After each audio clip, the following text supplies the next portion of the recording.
there, and happy Monday. JJ here with this week's Screenshot, bringing you some big opinions in digital video news. And today, we're popping the MCN bubble. Top of everyone's mind is Disney's acquisition of Maker Studios for $500 million, with a potential earnout of $950 million. For many reasons, I find this deal to be a complete crapshoot, signaling a big bubble in MCN land. The word on the streets and in the press, Disney buys Maker Studios for distribution, access to a younger audience pool, and a talent pipeline. In all three of these very smoke and mirrors scenarios, Disney is buying Maker for something it does not own: talent.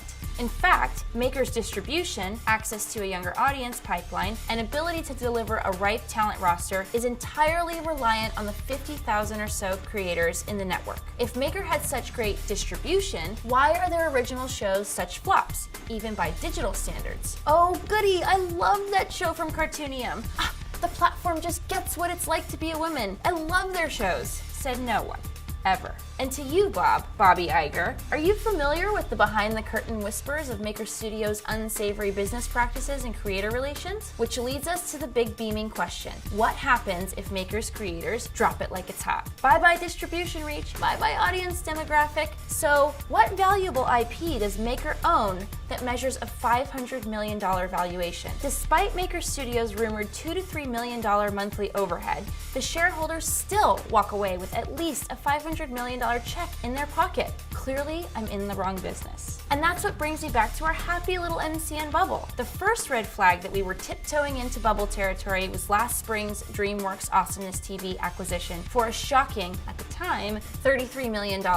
Don't get me wrong, both deals are great for the online video business at large, as Awesomeness TV's acquisition helped validate the space, while Maker's surely recaptured interest and has brought additional intrigue back into the business. But there's a reason MCNs are so hungry for buyers. Fundamentally, the MCN business is flawed. It's not sustainable in the long term. MCN businesses are built on the backs of others, talent and YouTube, neither of which they have control over. After all, Big Frame was on layaway for well over a year before making a desperate attempt to sell to other MCNs. And what better way to secure an inflated valuation from a studio-owned MCN comrade like Awesomeness TV? Leverage a bid on the table from the hottest MCN, Fullscreen. But cheers to the Big Frame founders anyhow. $15 million is a pretty penny for a business said to be in dire straits. Speaking of dire straits, Machinima raised another $18 million led by Warner Brothers. And on this week's Watch Out, we're keeping our eyes on Amazon. Why? Three things. One, they've spent the past year financing and developing original shows with TV-sized budgets, including a recent deal with HBO.